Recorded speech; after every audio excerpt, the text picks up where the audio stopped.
We tried and we tried.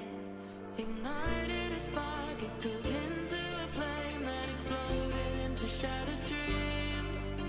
Our love ripped apart and there's no one to blame. Trying to forget these broken memories. I try to shake the feeling tonight, but I wash it all away and start a new life. This is time for me to leave the past behind. I wanna stop breathing, I wanna stop believing. Rise into the sunlight. I just wanna shine on the inside and the outside. Testing, microphone. I wanna stop believing, I just wanna rise. I'm just spending a couple minutes just chilling out here and getting ready before people come in. I just wanna rise. Wub. Microphone check. Wub.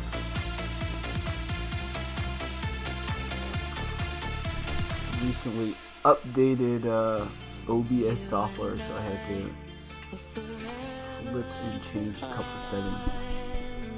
So if anything is funky, feel free to help me out by complaining and letting me know, because my setup here is slightly different than would be typical. But instead of healing, we were wounded again, trying to fight gravity.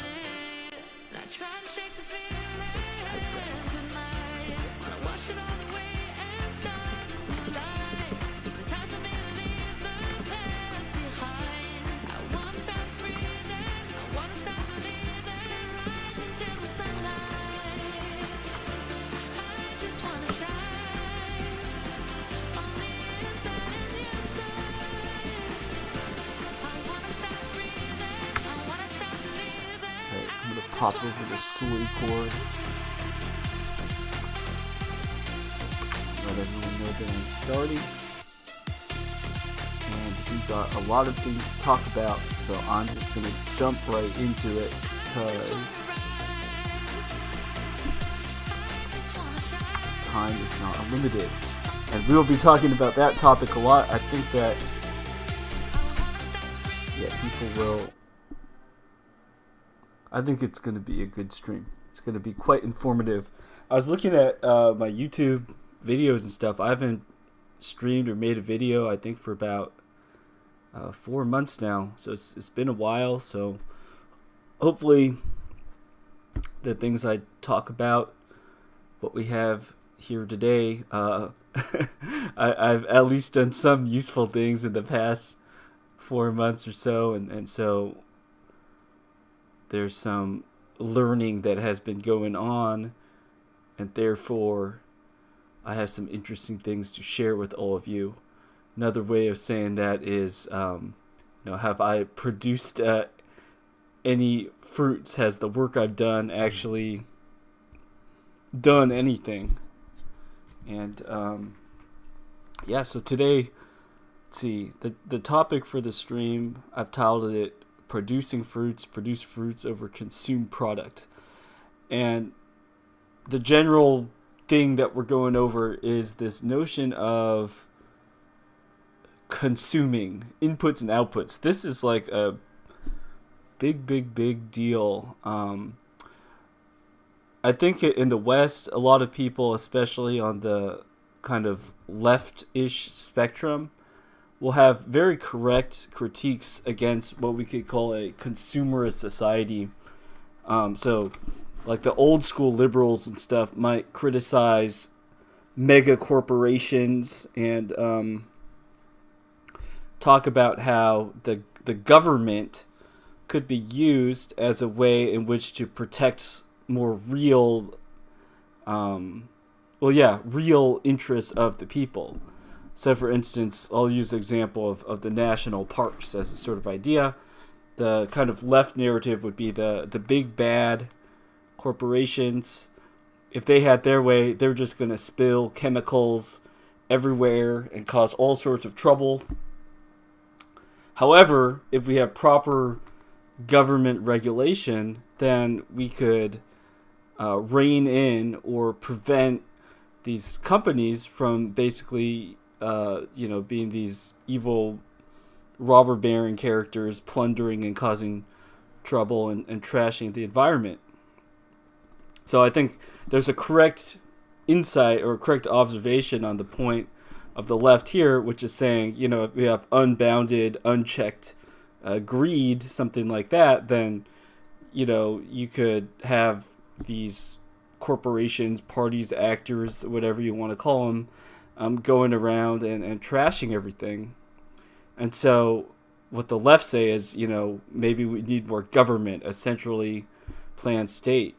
Now, where these leftist people are, of course, wrong and missing out on what's really going on a lot of the time is a lot of them are like godless atheists, basically. If instead of turning to like a human man-made state, and you look at, for instance, what's the original sense of the word government? The word government means something very similar to rules and regulations. So the word we have in English, like self-control, another translation you could have for that is like government over yourself. Do you regulate yourselves with rules and regulations? And you freely do this. This isn't like, if you don't do this, I'm going to hit you with a stick. Instead, it's saying like, in order to be most able to serve, to be most productive tomorrow, I am going to go to sleep before midnight, because if I go to sleep before midnight, I can ensure that I'm well rested, I take care of these needs, and then I'll be better able to serve my boss, to do my job, to get money to pay for things that my family needs, and so on and so forth. So, the left or right in saying that like unchecked corporate greed and stuff, it could cause all sorts of problems, but what is the solution? It's not like bigger government, bigger as in, Washington, D.C. or whatever. It's like what you need is bigger government, and what a right-winger might say when they're talking about government.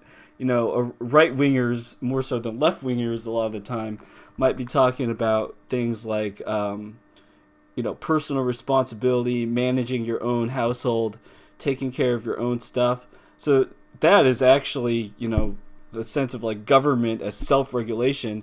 You make rules for yourself first, and then the extensions of you, which might include, your family or, on the tax form, any dependents under you, as well as like close friends and stuff. It's like allied kingdom with your like if you're like a state or a people, then your friends and close family members, things like this, that own their own households, they could be thought of as a sort of allied states or whatever. But what we do is we all have our own like self-government, our own rules. We're all under the same authority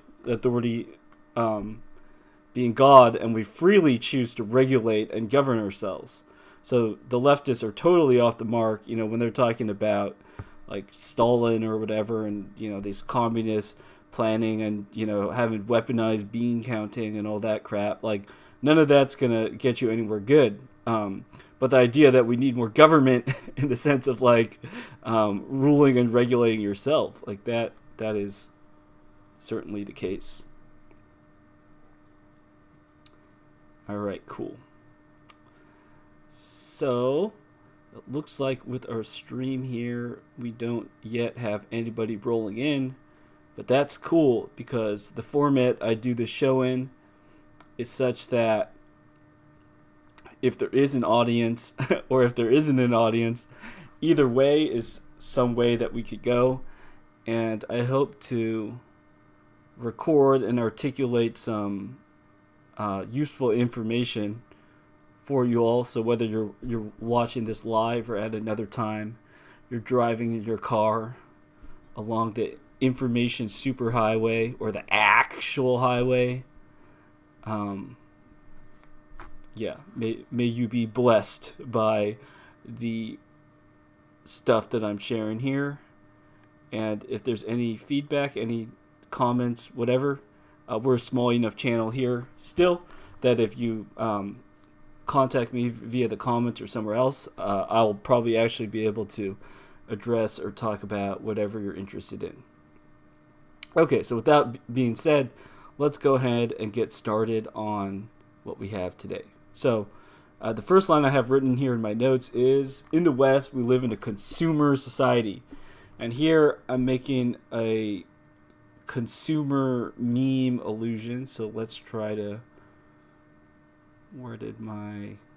Okay, so we'll look at like the consumer meme on the interwebs,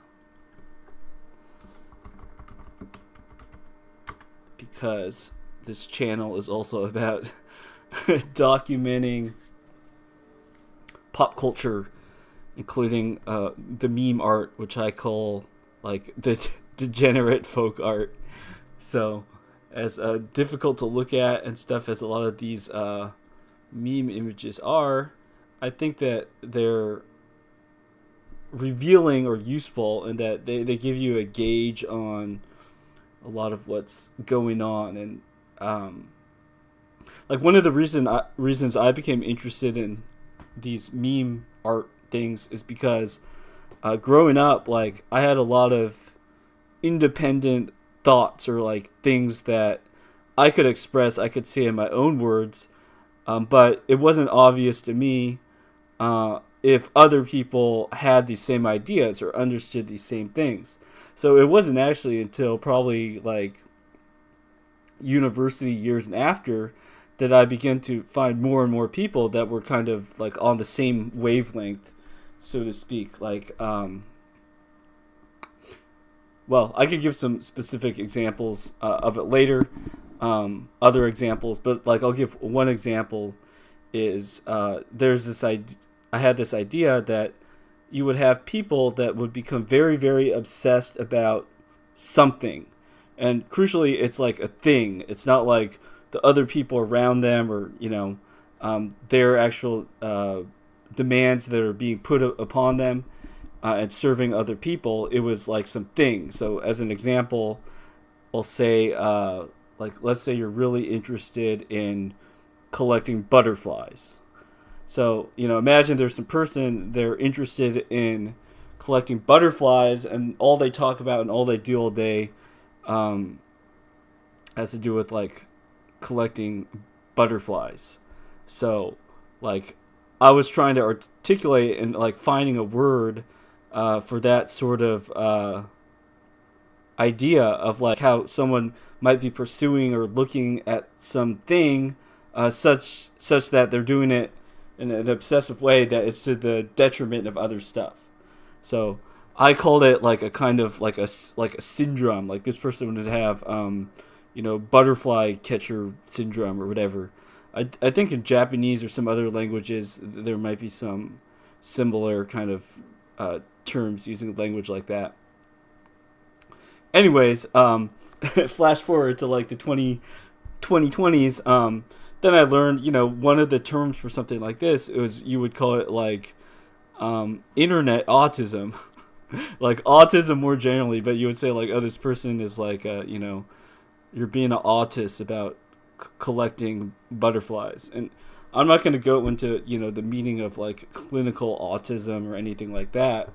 But, one of the themes for this channel is that the words we have, that what they mean, none of this stuff is coincidental. Like the forms things take and the names for stuff, if you actually look at the roots, the meanings, things like that, we're in a treasure trove of information.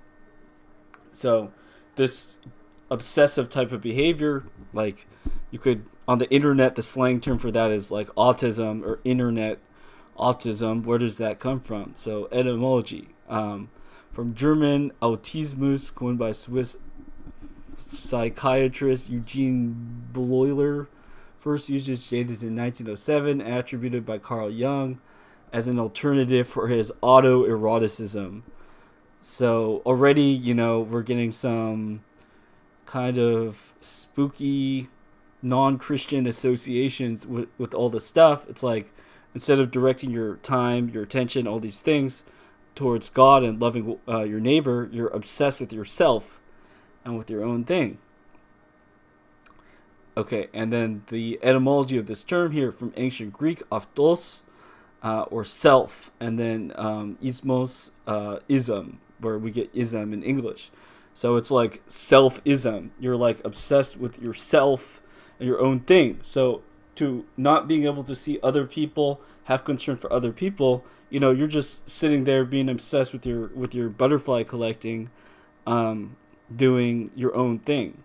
So it's no surprise, there's the kind of slang version of this, and then the clinical version of this term where people talk about it. But in any case, we could see that there is this sickness, spiritual sickness, whatever type of sickness, however we want to categorize it or talk about it. Definitely in our times, there's this epidemic of people talking of being like lovers of themselves, and I think it's in 2 Timothy. Let's just search. Well, I don't want to type end times. Let's type lovers of self, Timothy. Where's this verse? So let's click on this Bible Hub link. Right, we could read NIV. It's okay to read NIV sometimes. Quote: people will be lovers of themselves, lovers of money, boastful, proud, abusive, disobedient to their parents, ungrateful, unholy. So let's do like a meme translation of this verse. Unofficial. Don't write your bishop that I'm making an unauthorized Bible translation. This is just a layperson interpreting and trying to parse and express this verse in sort of contemporary language. So people will be lovers of themselves. People will be autists, lovers of money. People will be greedy autists. They'll be boastful. Another way of saying proud is like deluded. So they'll be boastful. They'll be deluded, and they'll boast that they're in delusion. They'll be like, I got, my 3 Fauci jabs plus 10 boosters. I'm the most augmented by science. They'll be abusive, so treating others badly, disobedient to their parents, maybe in a lot of ways, this is just like a checklist of things too that we should look at ourselves and say, like, am I acting out these behaviors? Ungrateful and unholy. I mean, nowadays, like, the only time you'll actually hear the word holy for most people would probably be in the sense of like holier than thou, like making fun of or disparaging quote unquote religious people of various sorts. So yes, 2 Timothy 3:2. I think it's a pretty apt description of a lot of people's attitudes these days, just in general. I mean, going back to this, like, lovers of themselves, lovers of money. It's like, what do people spend time and attention on? A lot of the times, it'd be like, my own comfort, my own security, even to an extent. You could even say like your own family and stuff. It's like building up like your little empire, like regardless of other people. And if you aren't serving God, you could ask, well, who are you serving? And to be like a lover of yourself, to be an autist, is not listed as a virtue. Okay, boastful, proud. I mean, like, I think boasting, that has to be doing like, you're going and putting the trumpet before you, like saying who you are. As I mentioned, that's related with the proudness, the pride, in that somebody might be doing something that's bad, and then instead of being like shameful or trying to hide it, if you go out and publicly say it, then you're being like boastful of something that people might not even like look up to, but you're so proud, so deluded that you're boasting and proud about it. I mean, now we're in June, so-called Pride Month. I think Pride Month may be aptly named, in which you get a lot of people that are boasting, going around publicly saying how proud they are, because they do certain things, which, doing those things make you unholy. So they're boasting about how unholy and proud they are. And if you don't acknowledge God, of course, you're being ungrateful. So, yeah, we got a lot of things going on in our times. Let's get back to the notes. Okay, so we were talking about the meme, and I was bringing up, I wanted to bring up the consumer meme. So the title for my section here was looking at this Consoom Product guy, the consumer meme. So let's pull up this image and take a look. So we have the 38-year-old consumer, and then there's these little blurbs around him, which I'll read. Doesn't ask questions, just consumes product and then gets excited for next products. Okay, thinks watching comic book movies is doing politics. Political views appeal to no one other than other consumers. Political views entirely focus around being vindictive towards people who are mean to him in high school in 1997. Poor white people are suffering in the Midwest. Should have consumed the correct product. Thinks everyone else's political opinions, both to the left and right of him, are based simply on chauvinistic biases, which he obviously does not have, and unironically thinks, sorry, I'm like looking around my webcam because my set here, doing video reviews of movies for children is a significant contribution to society. Okay, so, I mean, maybe you know someone who very, very much looks like this guy, or maybe it's more of a, okay, that's curious. I think the point being, is there's a kind of character, a trope in society of going hook, line, and sinker with all the sort of mainstream TV kind of narratives, and then like boasting on that and actually believing the lie and thinking that you're better than people by virtue of XYZ TV man narrative. So this like 38-year-old consumer character here, that's kind of one way in which the degen folk art, the memes, poke fun at this sort of character. As I'm going to go on in my talk here, though, we'll talk about how it's not just simply being a consumer or anti-consumer that we're talking about, but rather there's some much more fundamental issues at play. So let's get back to the notes. So in the West, we live in a consumer society. Life is centered not only around consuming products, so what people might call buying stuff, but also buying services and experiences. I think this is one of the big changes that we've seen in the late 20th/21st century, is that instead of just saying like, oh, you're materialistic because you have like a jet ski and a pinball machine and all these things you don't need in your garage. I mean, we're all bugmen living in pods now. We don't even have room for that stuff. So nowadays, people are consumers of services and experiences. Like, you go to a coffee shop, you buy a cup of coffee, you walk out, you've consumed a cup of coffee, you've gotten a service, someone prepared and gave that to you, but you aren't like acquiring or like stockpiling material stuff, but it's still a kind of consumption. Another popular buzzword that we see these days is this idea of experiences. In fact, in their boasting, a lot of people will go to some kind of line saying like, oh yeah, I don't care about things, I care about experiences. I'm sophisticated because while you care about having a jet ski in your room, I care about the experience of riding jet skis. So I go and I rent a jet ski and eat a steak dinner by myself because I'm consuming these experiences, and I'm somehow more ethereal and enlightened than you who have a jet ski in your garage which you don't use. Like, look, you were trapped by the material world, haha, but I'm a Gnostic. I enjoy my experiences. So that's one place we see that in modern times. All right, let's continue these notes. Consooming is itself empty, or what in Holy Scripture is referred to as vanity or emptiness, which is different from what we could say based or grounded in something. So how is this so? How is consuming vanity? The products and experiences we consume will pass away insofar as they are put to a proper purpose.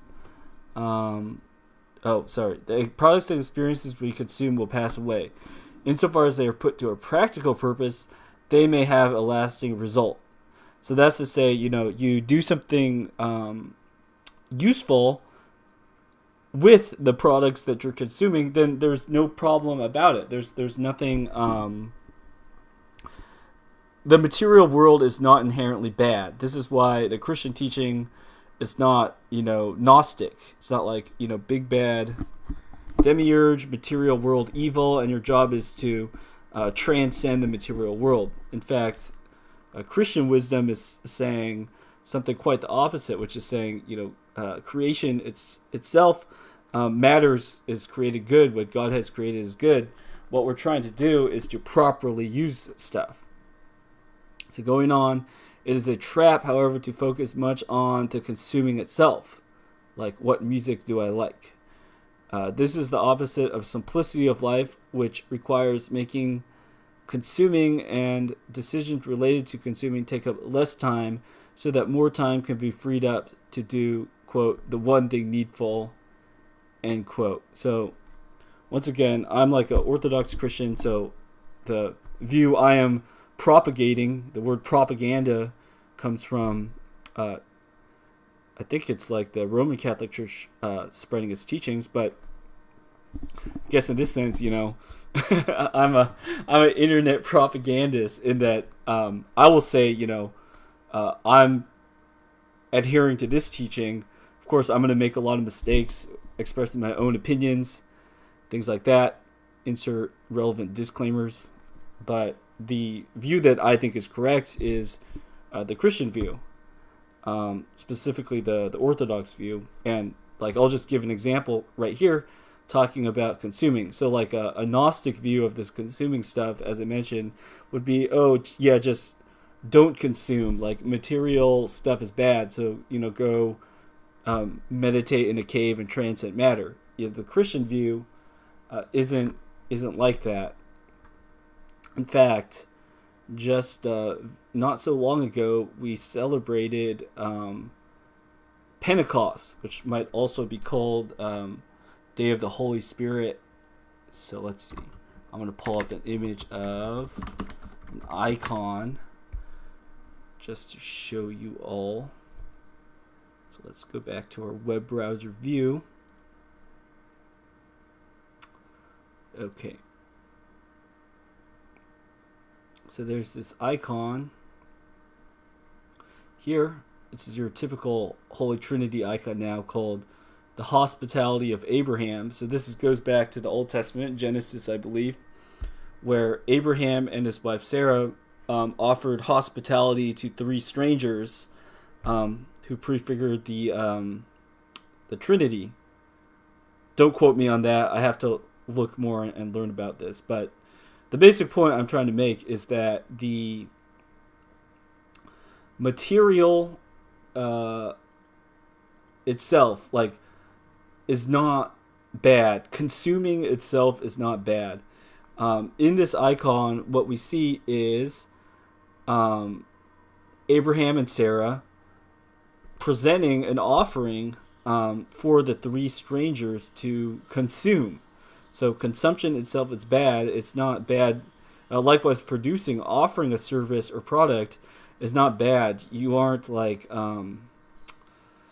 you aren't tempting other people or doing a bad thing by providing a service.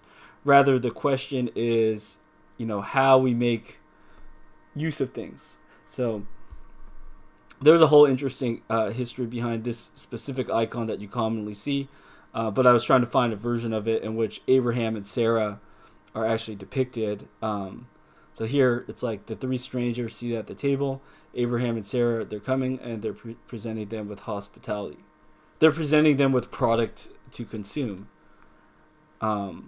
here's another one: Abraham, Sarah, the three people, and they're being provided with hospitality.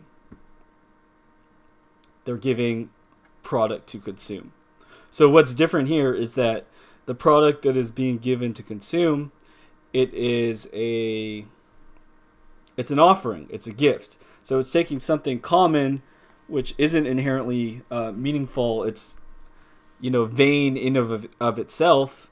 The product is vain, it's emptiness in of itself, but transforming and using that into something profitable.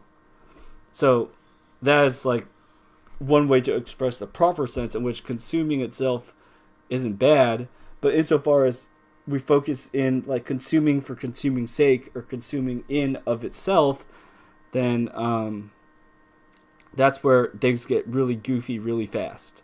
So when I wrote this is the opposite of simplicity of life, what I was suggesting simplicity of life is, among other things, is it's less focusing on the consuming itself and the details of consuming, but rather taking more time to focus on what is important. So as an Orthodox Christian, that would be making an offering to God, saying the prayers. You have a body, so you need to nourish yourself. There's other people you have to take care of, them. You don't want to be cheap and stuff with other people.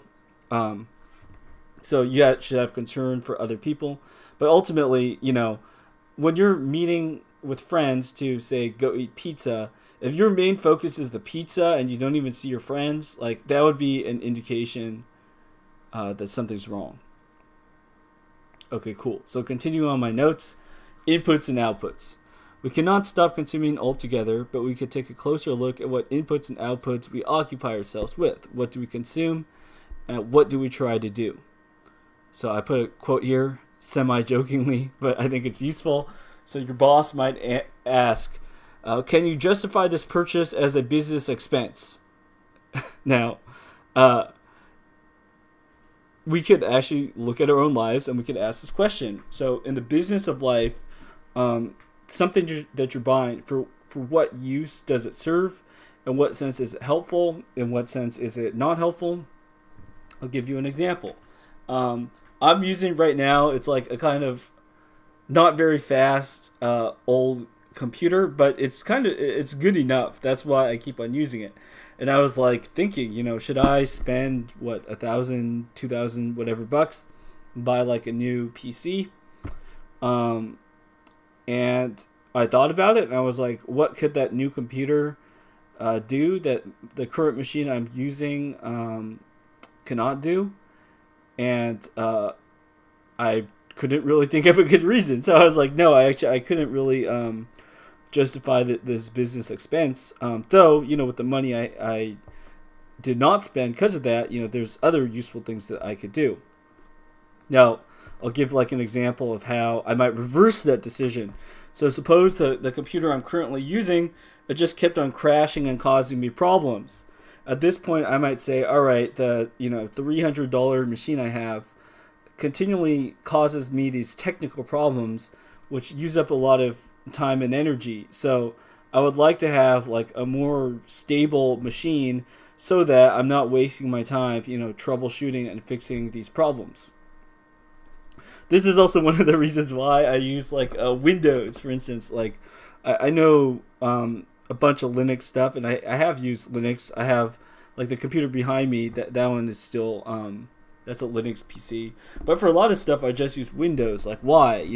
Oh, you really want to give Microsoft $200? It's like, yeah, I will actually give Microsoft $200 if they provide me with a useful, stable system where I don't have to spend like hour upon hour troubleshooting and debugging the sound drivers, like, because that sucks. I don't want to debug and look at the sound drivers all day. So that's one reason why I use Windows. All right, cool. So let's continue. Okay, so my next section here I've titled Traps and Sinks of Time and Attention. So like just before, I outlined and we discussed some various ways in which consuming itself is not inherently bad. So what would a trap or a sink of time and attention look like? A sinks of time and attention would be, instead of putting your efforts, your money, your resources towards something that could be of lasting value, such as the example of the hospitality of Abraham, this would be putting your time and attention into something vain, so emptiness, something that will pass away. Our current powers that be are very masterful in having a system in which there are endless traps, endless sinks of time and attention, in which people could justify or explain to themselves how they're making a good use of time or money, but in reality, they're kind of wasting their time, their money, their efforts, etc. So I'm going to go over a couple of these categories pretty briefly. So let's get started. Okay, so the first one I have listed here is prepping. This one I think is especially important to talk about because a lot of people on the interwebs, especially, who you could say fall more into the quote-unquote right wing, they become interested or obsessed. They become autistic about prepping in some sense. What are some examples of this?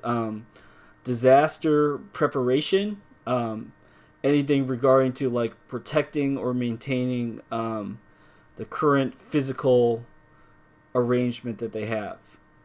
Now, okay, I don't think that there's anything wrong with a proper degree, a measured degree, a governed or regulated degree of prepping. It's probably actually good and responsible to do. However, where things get suspicious and problematic is when one begins to do prepping of various sorts and there's no real upper limit on how much prep can be done. So with regard to prepping, if you're trying to ask yourself, do I have a prepping problem? Like, ask yourself, like, is there a point at which I'm kind of done prepping? Have I done all the prepping I need to do? And now can I move on and do other things? But, you just quick browse through YouTube or whatever. I mean, there's lots of channels, websites, etc., in which you will get people who, might just be looking at prepping stuff for basically all their waking hours, in which they are free to look at prepping stuff. And in being obsessed with the prepping stuff, one could neglect to live their life at all. I think it's in the Gospel of Luke where there's a passage about a man who was doing some prepping. Let's switch back to our info view and actually search this up in real time. So gospel, let's say, soul will be required of thee. I think storehouses was what he was doing. Okay, yeah, so it was in the Gospel of Luke. Let's take a look at this passage. So we need to see verse 12, 20-ish.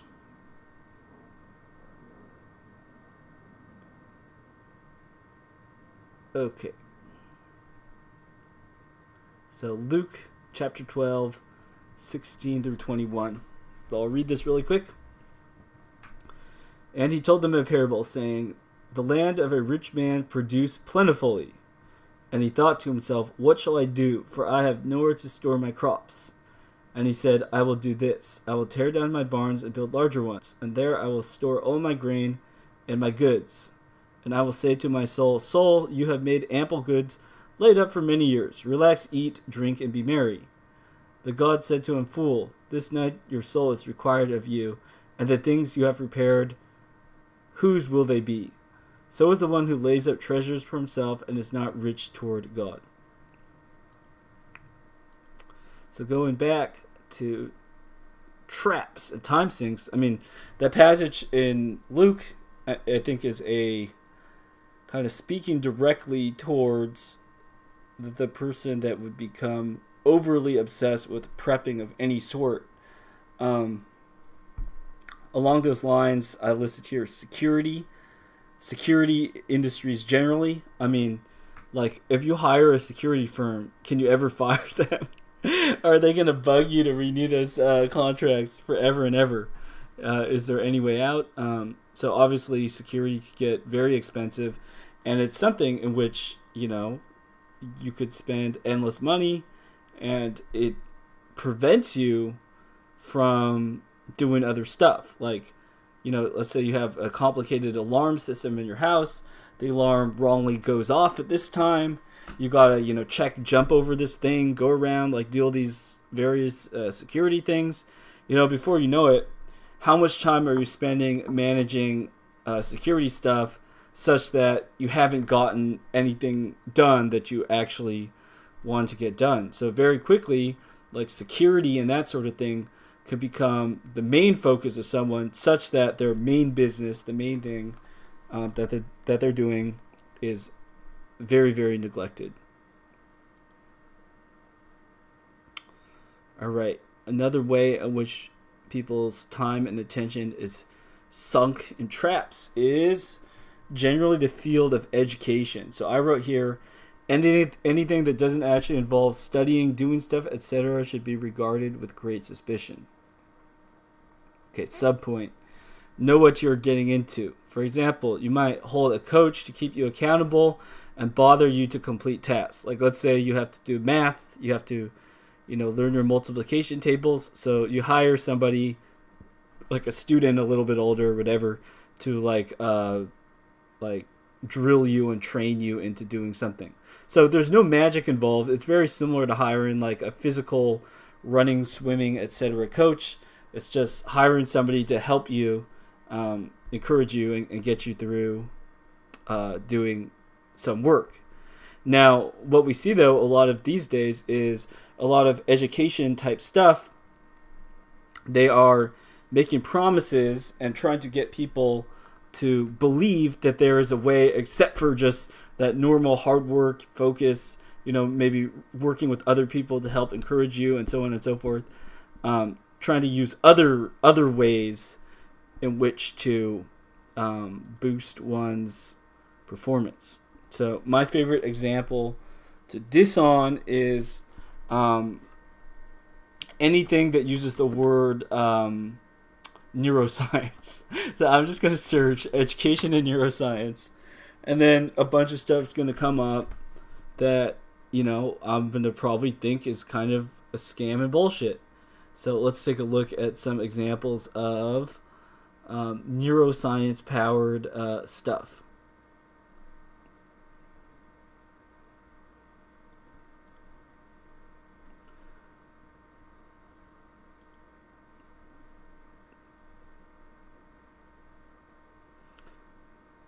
Oh, man.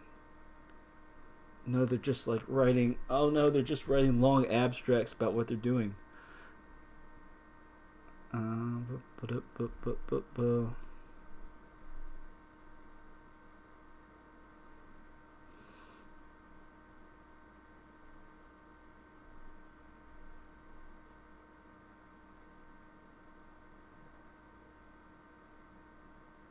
Okay, so I'm just going to go off this document here. I don't know anything about this university or anything like this, but just for the sake of having something to go off of, let's look at these two sections. The relationship between learning and the brain. The brain is wired for novelty, patterns, questions, relationships, and survival. When we instruct our students building on the impact of connection with one another, subject matter, and their own expertise, learning feels relevant and meaningful and is sustained. The implicit goal of all education is to change students' brains by improving both their knowledge base and their understanding of information they acquire. Each class assignment and experience changes the human brain. Understanding how the brain processes information into learning and how stress responses affect the developing executive functions in the brain, as well as knowing how to create capacity for maximal responsive student receptivity are critical to all subject areas and grade levels. Educational neuroscience is the active engagement of purposeful strategies based on principles derived from research in the above mentioned areas.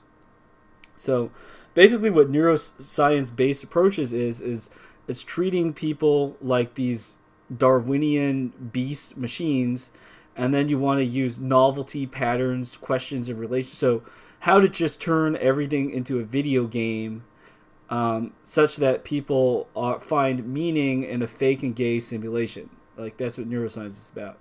So let's look at these 5 research-based principles that we know affect learning and behaviors in the classroom. Okay, movement enhances learning and memory. Movement brings additional fuel-carrying blood to the brain. Consume. It allows brains to access more long-term memory areas, an ancient survival strategy, therefore helping students make greater connections between new and prior learning. Exercise was shown to be strongly correlated with increase in brain mass and cell production, as well as improved cognitive function and mood regulation. Emotions have a great impact on learning. Students cannot focus on the curriculum unless they feel physically safe and emotionally secure. The varying pace of brain development helps to explain the behavior of children and adolescents. The school's social and cultural climates affect learning. A school's culture is characterized by openness of communication, level of expectations, and appreciation for effort, involvement in decision making, and degree of caring. Brains can grow new neurons in the hippocampus. The hippocampus encodes long-term memory. So what I was saying about gamification, a lot of this like neuroscience approaches is saying, let's take some arbitrary input and use like science, whatever, in order to map those things with like emotions or bodily movements, like all these things, basically trying to construct a simulation just based upon understanding of the body, such that something that is inherently meaningless and arbitrary you could trick yourself into finding and believing that those things are useful. So why does that kind of give me an axe to grind? Well, the reason that kind of gives me an axe to grind is because just reality, truth, the cosmos as it is, inherently within its structure, it offers these systems of reward. It would just be like, if you're building a house, let's say, you go and you chop that wood and prepare and do all these things, you don't need any like simulations or tricks or anything to tell somebody that you don't have to explain like how somebody might find that satisfying, because inherent in the way in which you do it, you carry out the processes, it will just be meaningful. And you don't need all this like neuroscience and learning and technology blah blah blah to like simulate it, because just inherently how it is it will just be like meaningful to you, because like God loves you and made the world in that way. And so in the same way, I mean, I think a lot of times with the education system, it's kind of taboo to just say like, wait, are we just learning a lot of like boring stuff that's basically just bullshit? And the answer to that question, in my opinion, is a yes. And, why is it that way? It's like, well, because it's like lies. People get excited and find meaning when they're doing something that is actually like true and meaningful, because we were designed, we were built for that way. So you don't have to simulate or pretend these things at all, because it's built into us that, you do certain actions.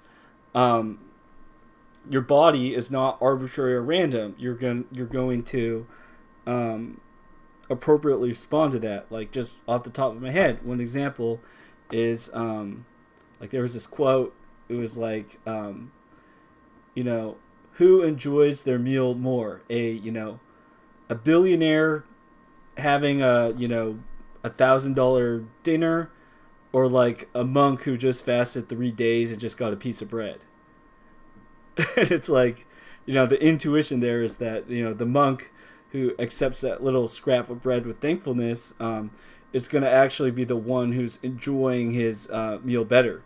Now, the point here isn't to be like an Epicurean hedonist and to try to just maximize like enjoyment and pleasure, but instead to see, the material world, bread, whatever, is there to use in various ways or to not use.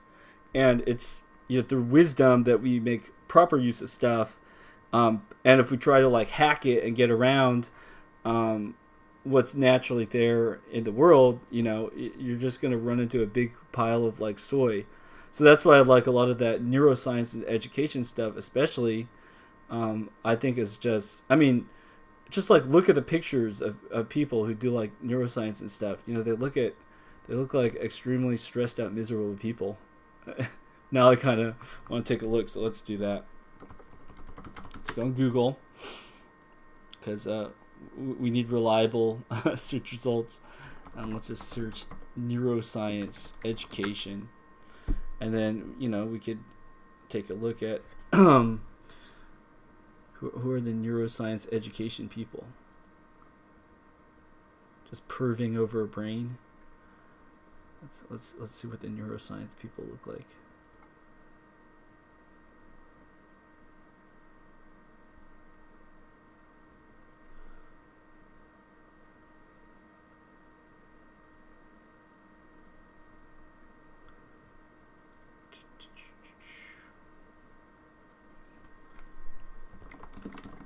Brain games.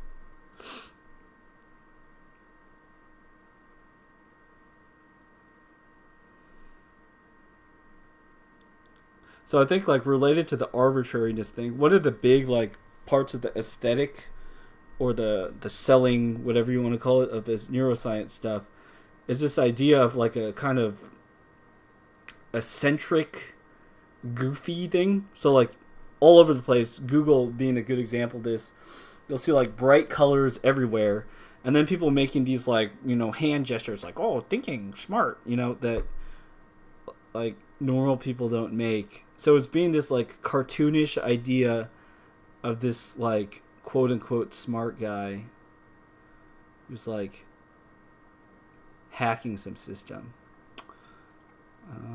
Okay, so maybe, why did it go to scones? Go neuroscience. Let's look at a conference. Let's see what sort of neuroscience study is going on.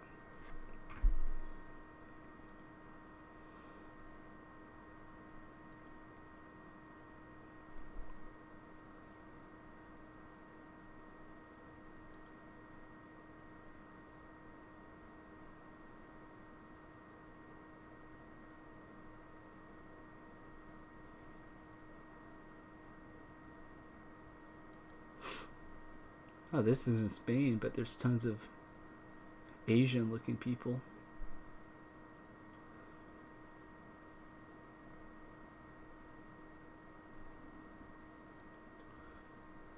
All right. Well, we're getting a bit off topic here.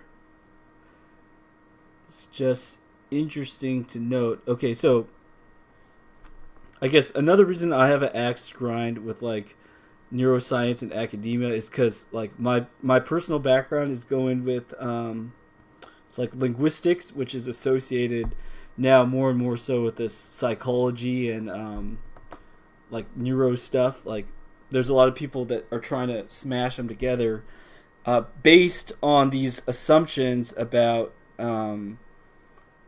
words as arbitrary patterns and linking up and brain patterns and like all that sort of stuff.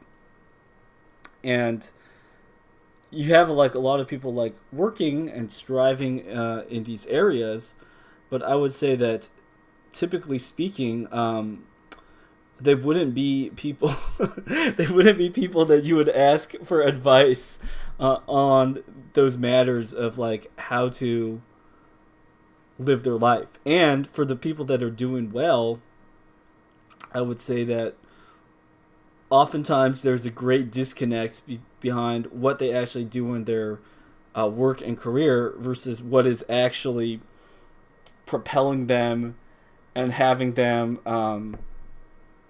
to have like success in certain areas of their life. Like some examples would be, like there's a lot of Muslim guys who are in science, like STEM. And you could say, like, what is the reason that they're doing well? Frankly, because like a lot of the things that Islam has preserved before, it went crazy as a heresy. But like certain things Muslims do quite well a lot of the time. For instance, a lot of them are very pious in the sense that they'll actually like follow through and do their prayers every day.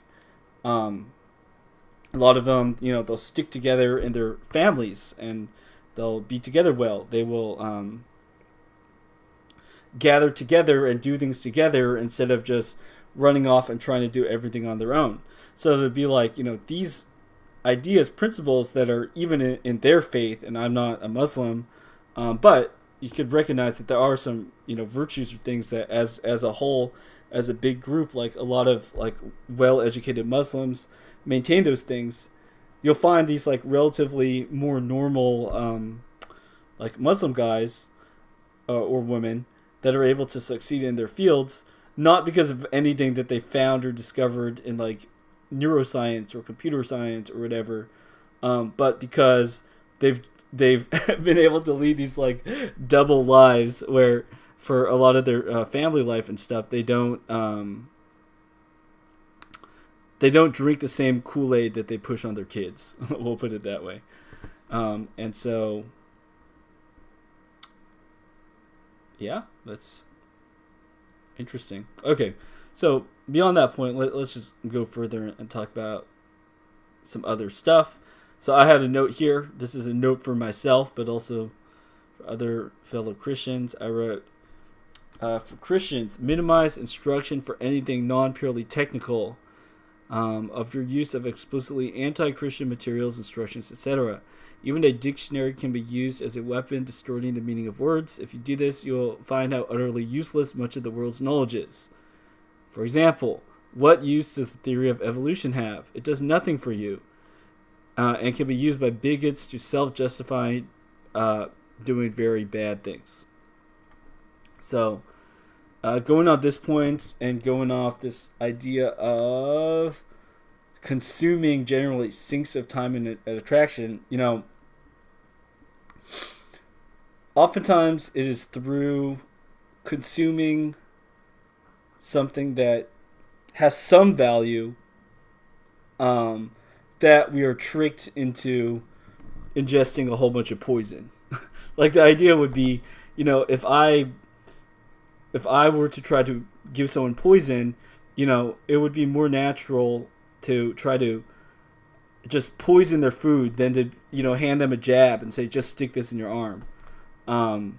Just kidding. It seems like a lot of people were coerced into doing that. The idea with the poison hidden inside some food or something like that is this idea that, somebody might accept something bad if it's mixed in with something that isn't inherently bad.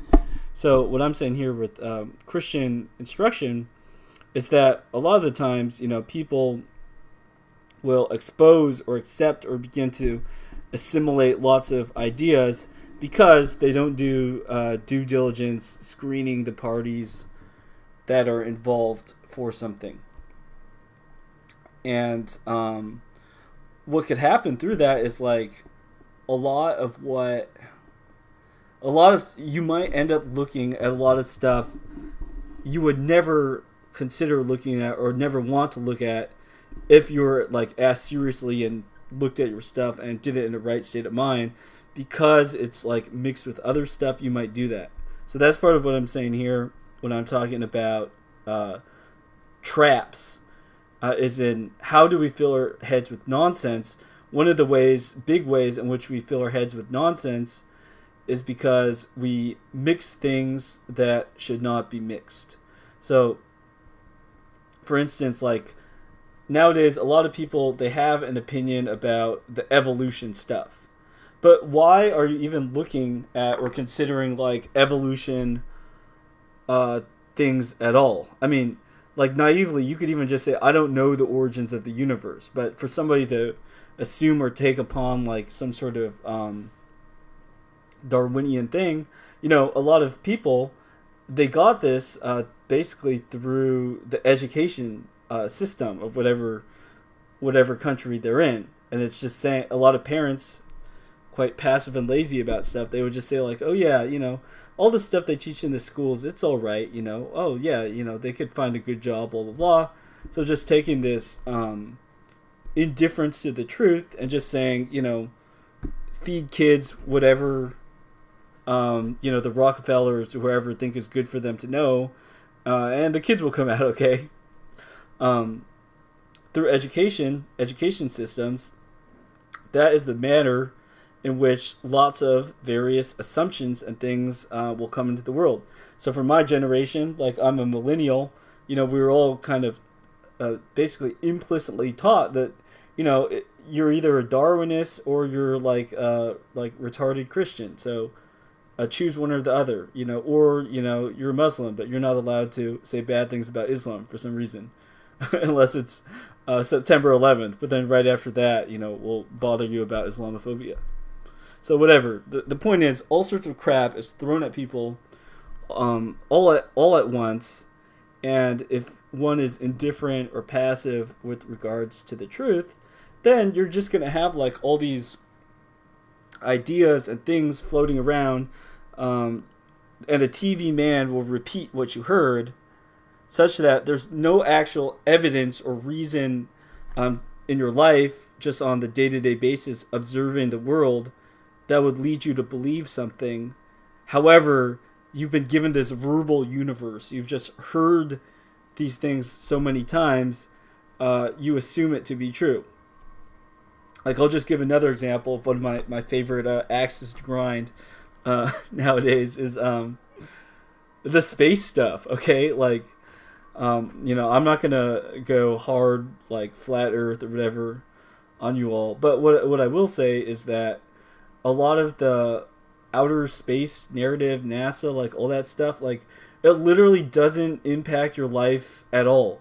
Like, if there's something on Mars or whatever, like, what is the reason or the purpose of telling somebody something about that, except to offer them a kind of alternative or different religion? I mean, that's the only thing I could think about it.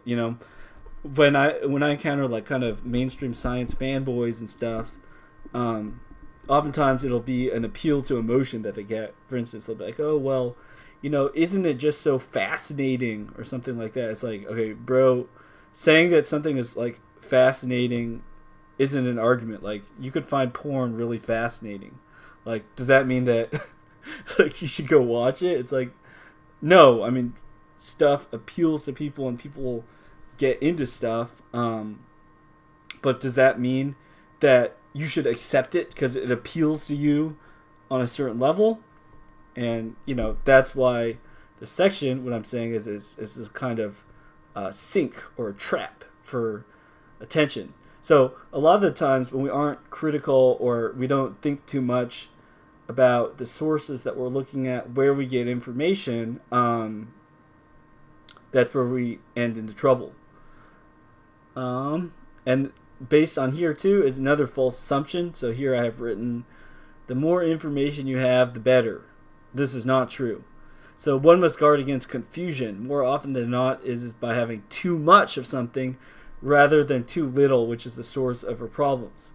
And as an example parallel I give to this, not just about disinformation, misinformation, whatever, we could look at the same topic thinking about like food and drink.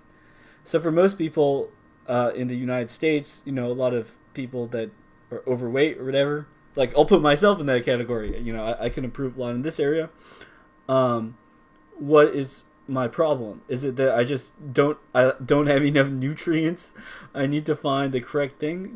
There could be elements to that. Like, I think there is something to say, like, eat your vegetables, eat some, eggs from a fresh farm, meat, whatever, like, just that kind of normal understanding I think is generally right.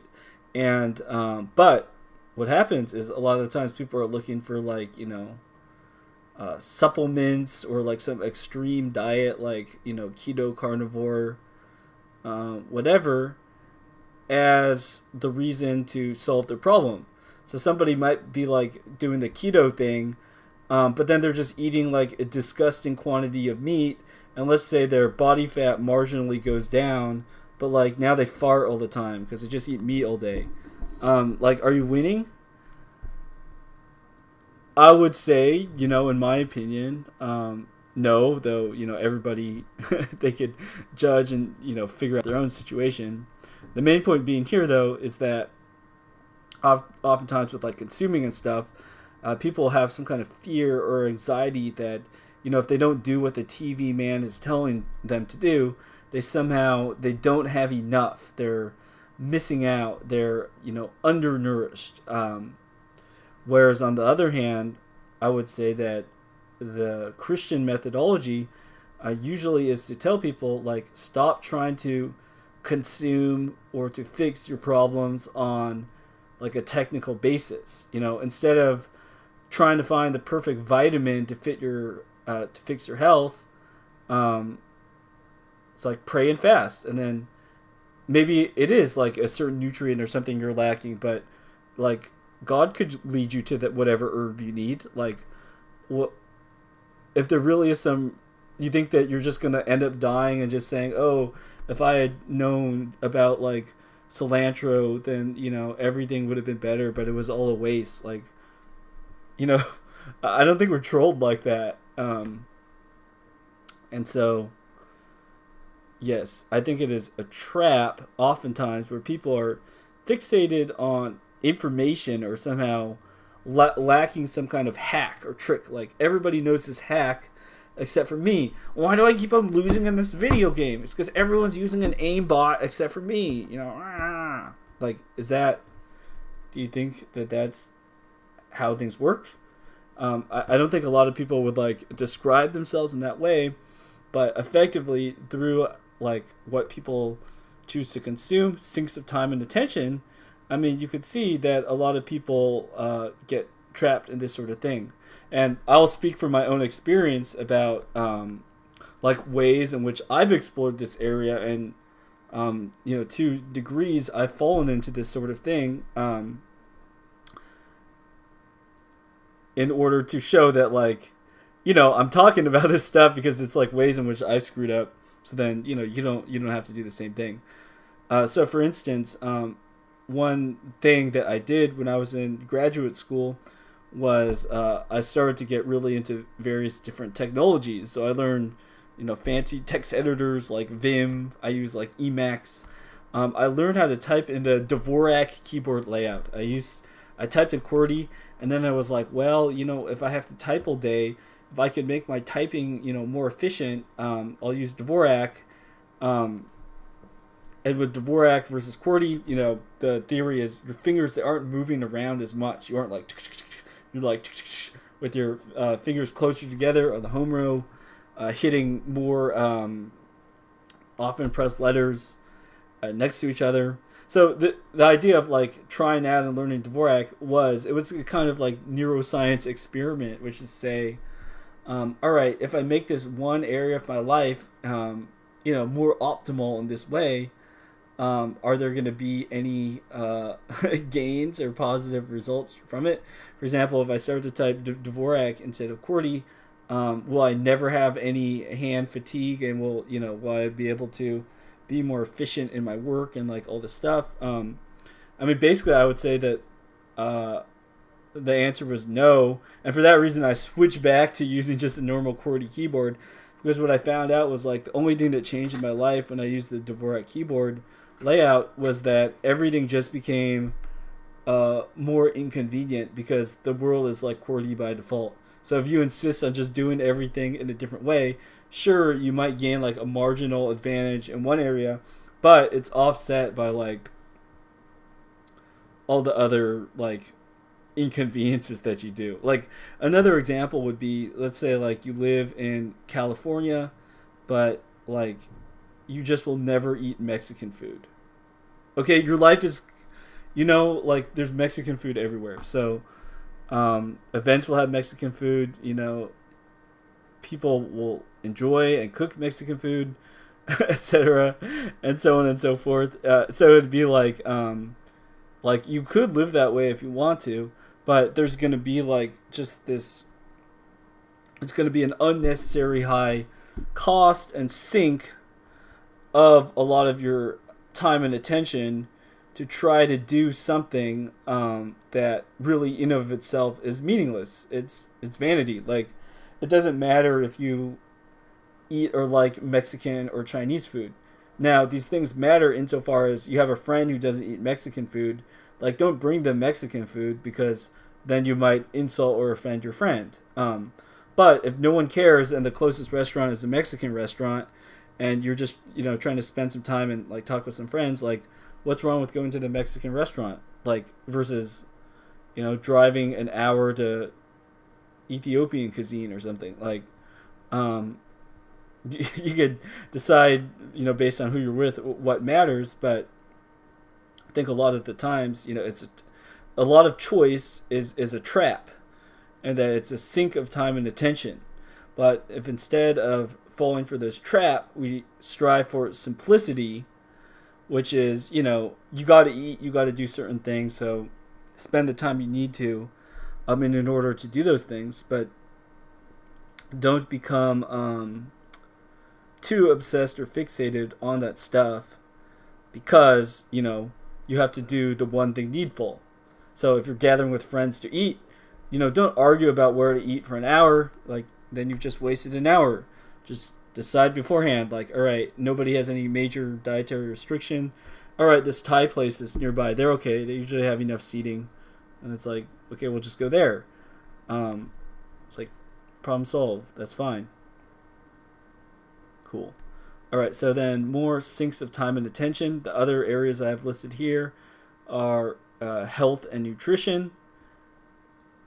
So I listed, in general, we know, fast, eat fresh fruits and vegetables, take necessary meat or whatever, go outside and like there's certain stuff we all know it's like kind of good for you.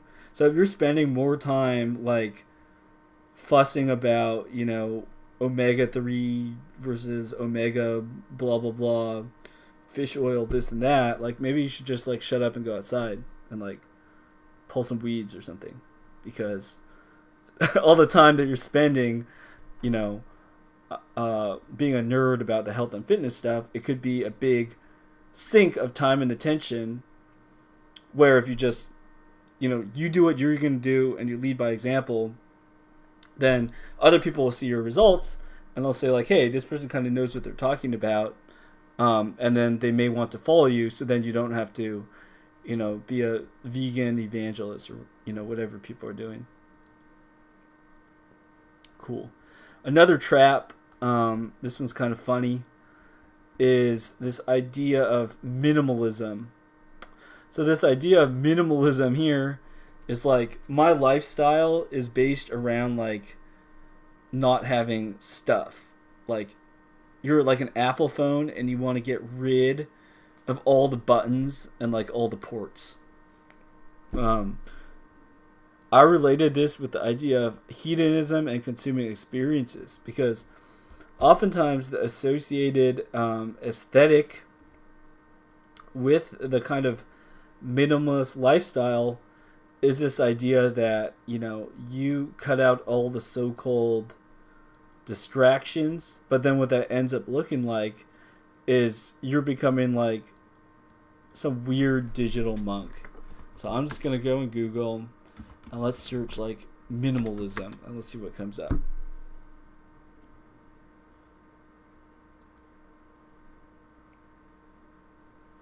Okay, so like, let's look this chick here. So, you could say like, what's virtuous or good about minimalism? Like, it's what I'm saying here about, not being focused on stuff that doesn't matter and shaping your environment and your life setup or whatever in order to do the one thing needful. However, if you do that, and then the one thing needful that you select is like shit posting on Twitter, then what war have you won? So here, like with the digital minimalism, I wouldn't even say that this is that like minimalist. It's just like not super cluttered. But it's like, yeah, just get rid of everything you need. If like your day job is basically just being on your laptop and drinking water, that in of itself isn't a problem. But let's search digital nomad. This is like another idea of this. Okay, but do you want to be this fedora tipper? Like the minimalism is saying like, oh yeah, I'm just down to my essentials, and then the essentials at the end of your day is like using your laptop to be like a corporate slave. So there's some examples of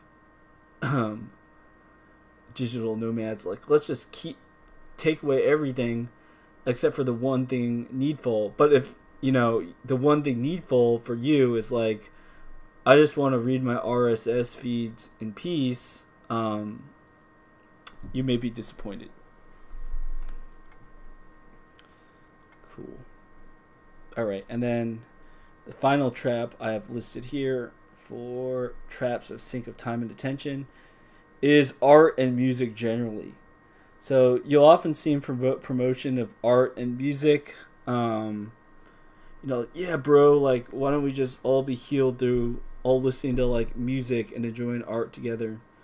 I'm not going to elaborate too much on this beyond saying, going back to the one thing needful, is to say, if you're trying to unite people or come together based on art and music, say like, oh, consumerism is bad, like let's just celebrate art and music, like this is a kind of farmer's market in a bougie neighborhood type thought, then oftentimes what you find with the art and so-called music, it's like that's a throwback to like paganism of the Old Testament.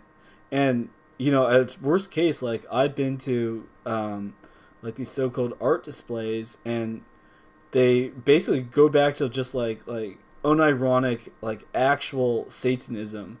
Like I'm not even making an exaggeration here. I'm saying like I was like at an art gallery, and they like literally had like pictures of Satan on the wall. And it was like, and it wasn't even like super prominently featured too. So it was like, I don't think this is just like a total, like edgy in your face type thing. It was just like, I don't know, it's like trying to normalize Satan or something. It was very, very strange. I could show, it was at this urban arts gallery thing here. Anyways, you could see some kind of typical themes that they would do. So like, marginalized people, like kind of open border stuff. Then though, you start to see like the recurrence of certain sorts of motifs. So for instance, there was a lot of art that would fall under the category of like psychedelic art. So if you could look at, like, if I search psychedelic art, you're probably going to see like all sorts of colors and whatever. Oh, Google has like an idea search. That's kind of suspicious. So all this sort of stuff, you would have that sort of thing all over. And this stuff, mind you, it's also being shielded along with neuroscience. So my favorite mainstream media guy to bash on, Sam Harris. It's like psychedelics. So he has a lot of work on this: drugs and the meaning of life, psychedelics and morality, the paradox of psychedelics. So a lot of this is like, oh yeah, I mean, just basically, take psychedelics and like become like a deluded liberal. It's often the message that they have. Yeah. On a kind of positive note, there's a number of interesting people who have taken psychedelics, and then at the end of the day, they became Orthodox Christians. There's two people I'm thinking of. This guy is kind of popular on the internet. His channel, Church of the Eternal Logos. Like, he has a lot of videos that do comparative religious study. Like here you can see about like so-called Christian magic, talking about the third eye, stuff like this. So if any of you guys have like done psychedelics or whatever, and you would like to look at a Christian perspective of someone who talks about it, this guy, Church of the Eternal Logos, religious studies scholar, he's done some stuff about that. And then probably my favorite show these days is this one, The Royal Path. So the priest that does this show, his name is Father Turbo. That's an interesting name. But anyways, this show, it's basically three guys that do the show. This guy, the bold guy, Vin Armani, aka Cyprian, he has a lot to say about it. So I would recommend checking out what these people have to say about psychedelic type stuff if you've had those personal experiences. I myself, I've never done psychedelics or anything like that. Actually, back in the day, I had this funny quote, because like I knew a lot of people who had done this stuff, but basically I wasn't interested in having an experience if it wasn't real. So I said I would rather be an anxious conservative, like drinking coffee. Anxious referring to the shakes or how people might feel drinking coffee, than to take mushrooms and end up as some weird spaced out liberal. So I think that's kind of true, but even now I'm beginning to think coffee is pushed very hard by the establishment. So I got some question marks about coffee too. That's another topic for a different day. Probably after some science. After doing some science and experimentation, like quitting coffee or whatever, I think a lot of people would be interested in seeing some coffee related stuff.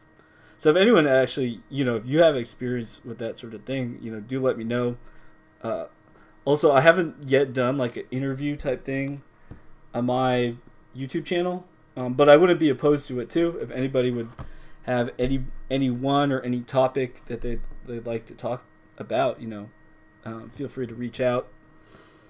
Otherwise, I have my long autistic notes and rants to go through. So there's no shortage of so-called content if you want more of that. All right, so let's go back to some content. So, okay, related to this idea of traps, sinks of time and attention, I'm going to bring up my analysis of this guy, the actually guy. So I wrote a little description here. The actually guy is an image of being consumed by vanities. He lacks grace, beauty, or anything actually desirable, yet he is consumed by pride or delusion to think that he has some useful correction to offer. So actually guy here, when have you met this person?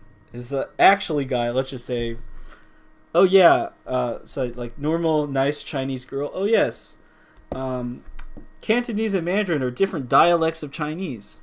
Then the actually linguist comes over, actually, Cantonese is not just a dialect, it's actually a separate language. Mandarin and Cantonese are different languages, actually. They're only called dialect by, imperialists who want you to smash and think that all Oriental cultures are the same. Okay, so actually guy will often come up in the action of someone correcting other people or quote unquote setting the record straight, then offering their 2 cents. And it's very annoying because, crucially, actually guy, the little info bit or whatever he has to answer, it's annoying when it doesn't actually make anything better or change or help anything. It's just like a little polemic so that, actually guy could feel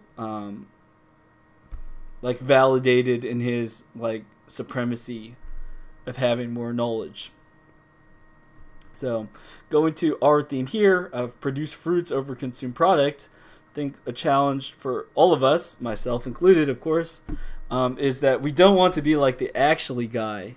I think I have tendencies to be like this guy. So I should actively fight and resist those. One way to do that is saying, we could say this like with regard to information specifically. If you've prided yourself on having a lot or more information than people, understand this is one fun insight from the work world is like, if you know more, you should also have more responsibility, which means more work, which means you have to deal with stuff. So a lot of times, people are quick to rush to get more information to fill their head with stuff so that they could talk about, how big-brained and smart they are. But if that entailed saying like, all right, you could take that if you want, you could get that knowledge if you want, but now that we know that you know this thing, like your boss is like, oh, now that we know you know how to use this software, then we're going to make you do this task that previously you didn't have to do. Then you might think twice about, acquiring certain types of knowledge and showing it off, because it could entail that you have to do certain stuff. Now, of course, if you would be excited and eager to do that, like power to you, and, may it be blessed. An example of that would be, let's say there's someone that does like a lot of working out, lifting weights, stuff like that. And then the time comes for people to like move a heavy object. Well, who would be a natural first choice and stuff for people to ask to help out in moving the heavy object? So if the strong guy is like, oh yeah, I'd be happy to help move the heavy object, then, it's great that you have a strong guy available that could help and move a heavy object. Now, on the other hand, if that guy was like, oh yeah, I mean, I'm not going to help because I have to work out later today, so if I lift this heavy object, then, maybe I can't do my weight routine, blah, blah, blah. Then it's like, dude, that was being a total autist nerd. Like, you lose because you have these muscles, you have this ability.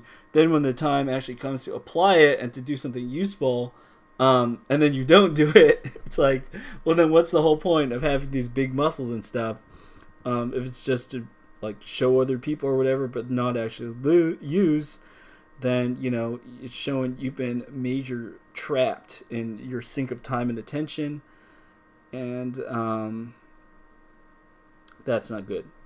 So yeah, even going off all these things like prepping, security, education, health and nutrition, and so on and so forth, right? All these things in of themselves, it's vanity. It will pass away. We're all going to die. But if you use them for the right purpose here in this world, in the life that you have, you direct your activities, you direct what you know how to do in order to do the one thing needful, then lo and behold, your big muscles are not a waste. Your big muscles were something that was useful for other people. Likewise, if you're a gamer, you're very good at paying attention to details and doing things efficiently. Well, we need people with talents and skills like that in all sorts of areas. So instead of like using that for your own pleasure, could you use that sort of stuff to help, to provide, service to other people, to show love for other people, to show love for God? Can you do that with what you've been given? Cool. All right. Oh man, I got a lot of notes left. Okay, let's go on. I won't take too long in each of these sections because we've been going for a while, and viewership isn't sky high. But since I wrote these notes, I will go over these topics because I would like to have it recorded to talk about. Okay, so next section, fiction, film, and arts. So above I talked about all sorts of stuff where people might think of it as practical, like get an education, it's practical, work out, it could be practical. But a lot of those things, they could actually end up being useless in that if you aren't using them to serve any actual enduring or meaningful purpose, that's not going to do you any good. On the other hand, just kind of flip that idea on its head in a non-contradictory way. I also have a little rant here about how the fictions and art, while they aren't about something that's actually like real in the world, like you learn all the details about the Star Wars universe, that doesn't mean you learned all the details about, say, United States history. So there's a sense in which these things are like a step below vanity or uselessness, and that they're unapologetically false in a sense. But even that falseness could actually be something that becomes useful. So an example, a few examples I have here. So, kid from a dysfunctional family learns how normal people act through reading wholesome literature. So for a kid that comes from a difficult place, I mean, optimally, you would want to just learn how to do certain stuff with other people in a pleasant way, a loving, caring family. But that doesn't happen for everybody. So would it be better for that kid to just be surrounded by people acting terrible all the time? Or, who would fault a kid like that for finding and learning about other stuff through reading wholesome literature? So the idea there is that, fiction, sometimes we're so lacking, we're so missing things that some technology, some service, something will step in and provide something that we don't have. I mean, okay, look, I'm on YouTube now. I'm talking with you all on YouTube. There's some people who are like hardcore anti-digital. They'll be like, oh yeah, that's a parasocial relationship, digital bad, blah, blah, blah. I mean, okay, honestly, it's expensive and difficult, and, a lot of people are like unable to just get together and hang out or spend time with friends. They're far from a local church, et cetera, et cetera. There's all sorts of reasons why people may find themselves on the internet. And, you could be a poo-poo head and say to them all day, well, wouldn't it be better if X, Y, and Z?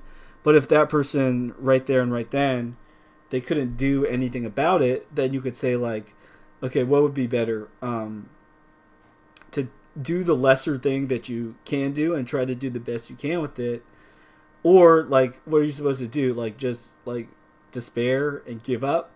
Another example of this would be, a lot of nowadays in our generation, my generation, a lot of millennials, a lot of us, we were like, wouldn't it be nice to like be married, to be established, to have our own household, like et cetera, et cetera.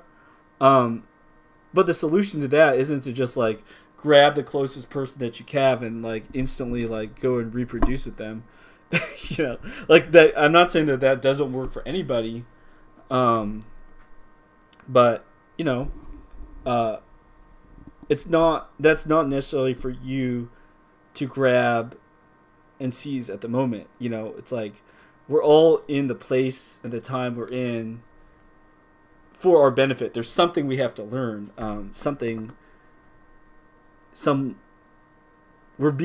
If we take up a cross, if we accept the challenge, by enduring whatever trials come upon us, lawfully, and seeking to get something out of it, to do productive work, there's something for it. So it's a mistake generally to look at the proximal material surroundings too much, and forget the one thing needful. So like for that, what I was saying about like the kid from the dysfunctional family, it's easy to understand how someone doesn't have any good role models around them, why might they go and look at books and stuff like that? You could say it's better to talk to other people than to read books all day. Like, agreed, it is better to interact with other people than to read books all day. But if no one around you is actually prepared or ready to talk, then it could be the best thing for that kid to do to, seek something or learn about something from the books that he's looking at. So I'm not going to judge if even like someone's watching TV or something. Like, I think TV's full of a bunch of garbage and stuff, but if someone is watching TV, it could be that even on the TV, as bad as it is, that's like the one window or outlet in their life that is accessible to them in ways that no one else around them is being useful. Like, I think a lot of people here on YouTube, we ended up like going on YouTube exploring various topics. It could be because at school everything is like fake and gay and boring, and then like we have our friends and stuff at school maybe, but if no one is talking about anything interesting, or you aren't learning what you need to go, then a lot of people, they turn to online in order to find, like, for instance, other people who've been thinking about the same issues or questions. So okay, let's go on with a couple more points. So other examples in which people are like coping and choosing something fake. But by choosing and looking at a fake thing, they might actually be looking at something that's beyond a vanity. Viewing a beautiful scene from nature, though one is locked in a cage. So at your workplace, let's just say you have like a nature wallpaper or something. On one hand, you aren't looking at a quote-unquote real landscape, but your goal or your alignment and what you're doing might be seeking to say like, okay, I'm trapped in my, present difficult circumstance, but what I'm trying to do is look beyond, the gray walls of my prison cell or whatever. I'm trying to look towards and like find, like, God didn't create us to just be like bored and do nothing all day. Even your Windows wallpaper or something could be an example of a way in which people are trying to look beyond, the vain, corrupted world. Another example, working through a video game, learning about making step-by-step progress. So a lot more could be said about video game analogies. I had a stream requested for that, so I didn't prepare that one specifically today. But much more could be said about that topic. I think, a video game, for a lot of people, it's like, because people are so obsessed with health and safety and education and all this stuff, they lock you in a cage. You aren't actually allowed to do anything. So a lot of people, their first experiences kind of learning about and, interacting with the world and being challenged is, unfortunately, through simulations and through video games.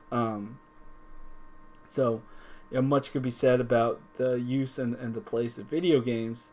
But that's where I'm saying that, if someone says they're playing video games, I'm not going to be like, oh, you're wasting your time, that's bad, stuff like that. Because, through my own life and stuff, I've seen how, what have been reasons like I would watch a movie or play video games or do things, people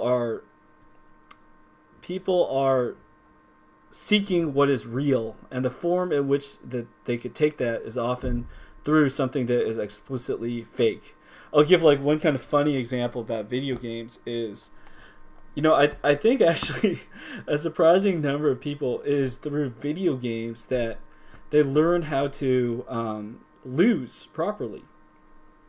And it could be like in an online game with like your teammates disappoint you, or you're trying. It could even be a single player where you just have to reload your save point and try a bunch of times. Like, I think one way in which like a lesson that a lot of video games can teach people is getting used to and experiencing failure, so that you did it in simulation a bunch of times and you learn about how over time you could actually overcome some obstacle.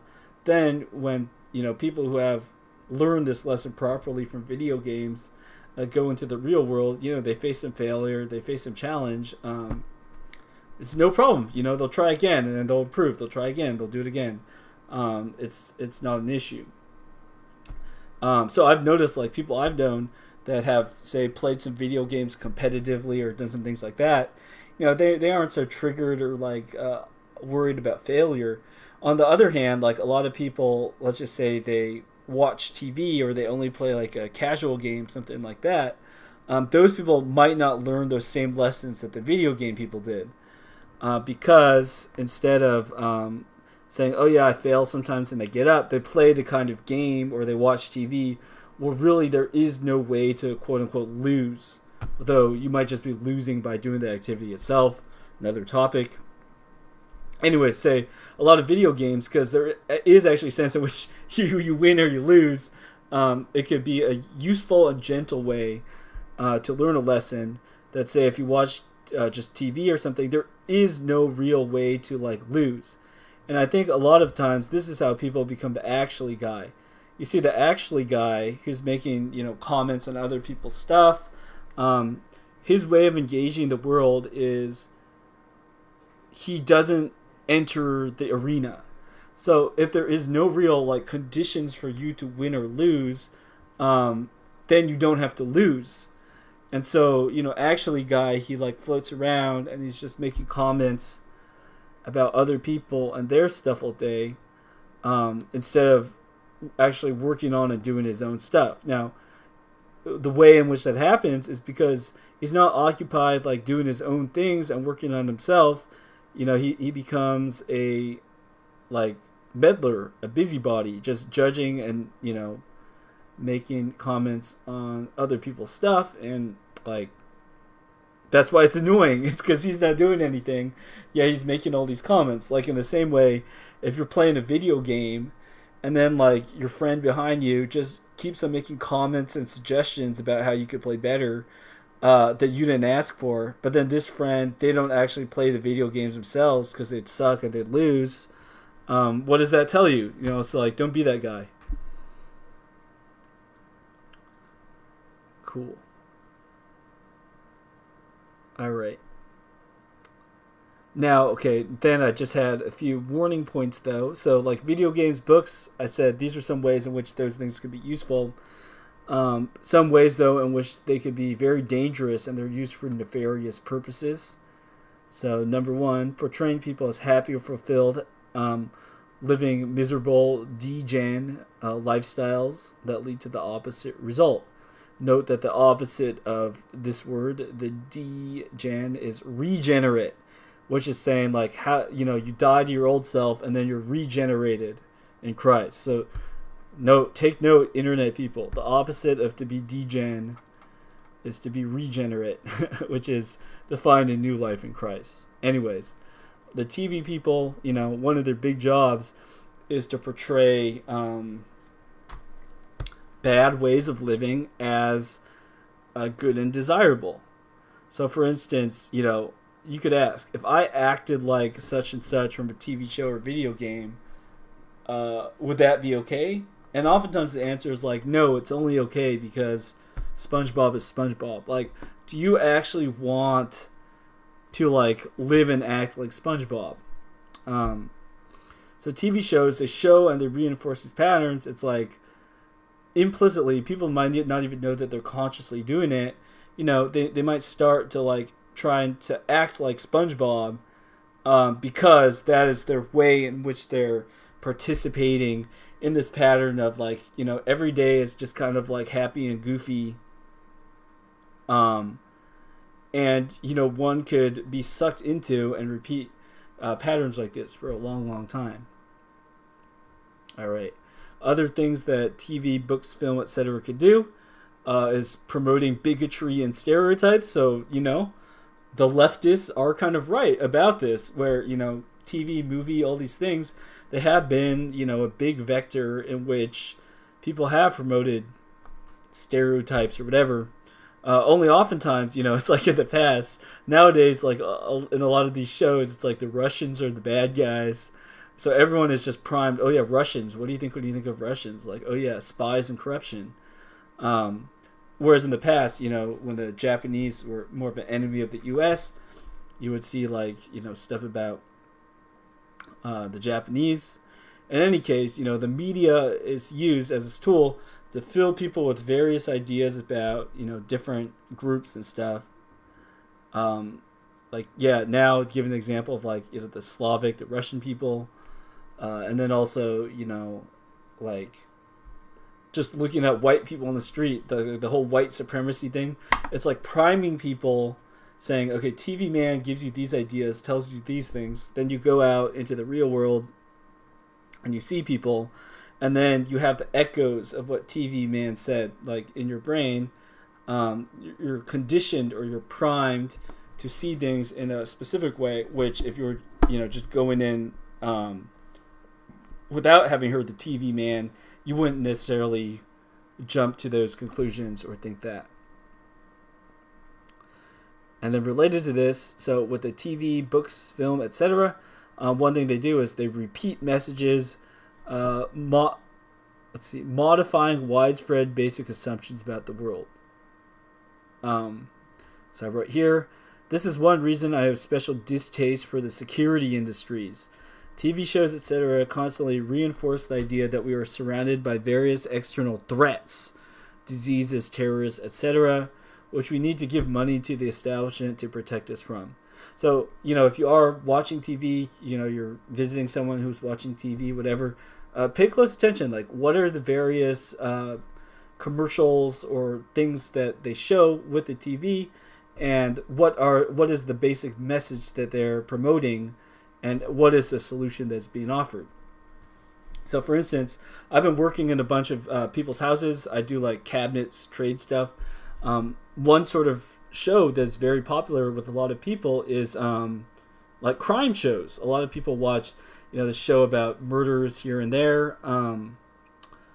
And what is the kind of marketing that is associated with that? I mean, of course, like pharmaceuticals are everywhere because it's America. But like these crime type shows too, they are conducive to my industry included, like the home improvement industry. Like, you watch crime shows all day, what are you going to want? Well, you're going to want to have like cameras, good lighting, like windows where you could like see people by your house, like track incoming and outgoing money and funds, so you could see if people are embezzling, whatever, like all these things, which would fall under to these traps: sinks of time, attention, prepping, security, education, and so on and so forth. Inculcating people with the idea that, oh, you're just surrounded by all these threats, things like that.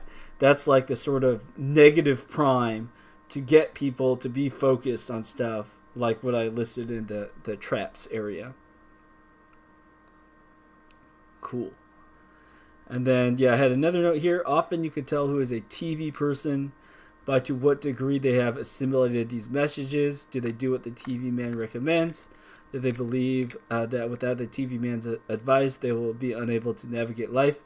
I'll add to this that another thing that made me feel quite alienated in like college and probably as far back as high school was people that talk in constant like allusions to TV shows. Like, some people pride themselves on this, saying like, oh yeah, every other thing I say is a quote from The Office or something.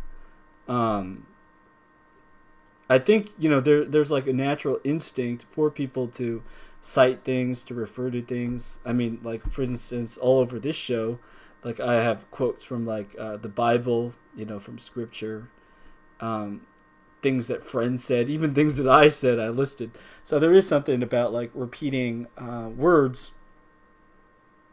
However, one kind of tragic place in which this is often played out is this idea of how knowing more about TV, or like, winning at trivia night or whatever, it becomes basically like a kind of religion to people. So where did it... I had another note somewhere here. Well, anyways, I'll just say it here. Like, in many ways, like the news cycle, what we have, it does offer kind of religion. Like in the Orthodox tradition, oftentimes people pray at least twice a day, morning and evening prayers, and then oftentimes in the middle of the day, like midday prayer, oftentimes with like you'll eat your lunch and you'll say a prayer with your lunch. In many ways, like the TV people, they offer the same sort of thing to you. They say there's the morning news, there's the evening news, then maybe throughout the day you kind of like snack on YouTube. Every once in a while you take a great pilgrimage, which is called a Disney cruise. And sometimes you visit like various relics by going to museums or science centers or something like that. So for everything that the Christian tradition has offered throughout hundreds and hundreds of years, nowadays we'll see that the activities that people often gravitate to in the modern world are like the secular equivalents of that. And my personal belief on that now is that we're all people. As humans, we have like these innate desires. We have these things that we need to fulfill. And so for a lot of people, if you aren't seeking or looking for God, or if you are, but you're falling into your weakness, whatever, people they try to scratch the itch through doing this sort of thing. So like, for instance, going on a vacation or something, the Christian equivalent would be, to go on a pilgrimage or to visit a monastery. But instead of doing that, people will take a trip to just like, quote unquote, get away or something like that. Take a kind of pleasure cruise. And, you could talk to people about to what extent they succeed or fail in what they're trying to do. The point I'm making, though, is that the desire and the reason people follow through and make that trip is because, making a trip in of itself is not bad. Going on a cruise in of itself is not bad. Just like going back to our topic up here, the idea of consuming itself is not bad. It's not bad to consume. It's not bad to eat. It's not bad to take a rest. But we have to ask, for what purpose are we doing these things? And if what we're doing them for is like a good purpose, then it's like what I was showing the icon of the Holy Trinity, of the hospitality of Abraham. It's like the material, the vain world becomes meaningful and it becomes sanctified through our actions. However, if we become obsessed about just the activity itself, then it is counted as vanity and you lose. So like our challenge each day is like, how do we act? How do we not lose, but instead, even through just living our life by doing normal stuff, how is it that we actually build something up, that we have something to show? Cool. So, all right, I'm not going to go through all this, but let's just conclude by saying, so one quick fix to the problems of, consuming, losing time and attention, things like that, is to positively and to actively try to do stuff.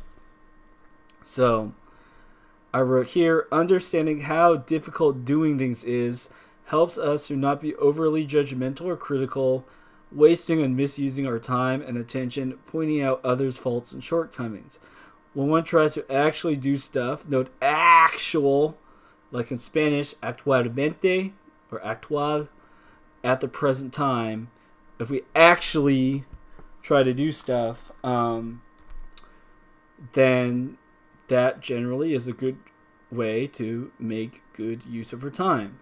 So why do we not actually do stuff? Oftentimes it's like this. It was the traps or the times of the sinks of time and attention. Like the over prepping, security, or education, instead of actually just doing the activity that you would be doing all this stuff in service of, we forget what we're actually trying to do. There's endless ways in which you could just distract yourself and endlessly use your time. But it's like the hourglass with the sand, with the time ticking away. I mean, none of us has unlimited time in our bodies to act. So, on one hand, it is important. You want to maintain your equipment. I'm not saying, don't exercise, don't plan and like eat well or anything. you want to, of course, maintain the equipment so that you could do what you need to do. But insofar as just the maintenance of the equipment becomes your life goal, I think that there is something missing there. Cool. So that about does it for the content that I think I'm going to cover today, because we're nearing up on 2 hours here. Looks like in the chat I don't have any questions or comments. So if there's anything anybody would like to ask, I will vibe here for at least a couple more minutes. Please let me know. I'm going to switch over and check Soycord, see if anyone has said anything that would be relevant for the stream. Otherwise, I think that stuff has actually come around full circle in an acceptable way, such that I'm not going to try to add or take away, because it seems fine. Yeah, I'll briefly talk about so on the stream cover I posted a picture of the Apple Vision for you stonk and econ bros out there. For a while I've been saying, I think that when we're gonna really see some like society changing is when the AR VR stuff becomes readily available and accessible. So obviously, like when smartphones came out, there's a big difference in life before and after smartphones. So likewise with these Apple glasses, for me, in my opinion, this is kind of like the Gen 1, the prototype, the nerd. Like, it's not mainstream yet, in the sense that most people are not going to be able to afford and use these things. However, I think that just generally this idea of like headphones for your eyes, I think it might have even been on like some official announcements or podcasts. I heard this. But it's this laying on of this like extra layer of reality that's fake and gray. That's what augmented reality is. It's like, here's the real actual world. Okay, now let's just put this other layer on top of it. So it's like having establishment mediated vision. Your phone is already, establishment mediated vision, but now you could get like establishment mediated vision through a thing that like sits on your face. And yeah, I think so. For example, like the Apple EarPods, in one sense, it's not a new technology, in that we've had headphones around, for many, many decades at this point. But I think that having like this Bluetooth hands-free, it's a much more like integrated thing. Like, it's on the person to cyborg scale. You're being much more like cyborg with that stuff, and for that reason, like I think like I often wear Bluetooth headphones at work when I go around, and I must say, I do act like a cyborg sometimes, where like I'll tap the side of my head, I'll make a phone call, so I'll just like start talking into the air, and I could imagine like customers wherever they see a person who just like starts talking to people that's not right in front of them. If we went back like half a century or something, this might look pretty schizo.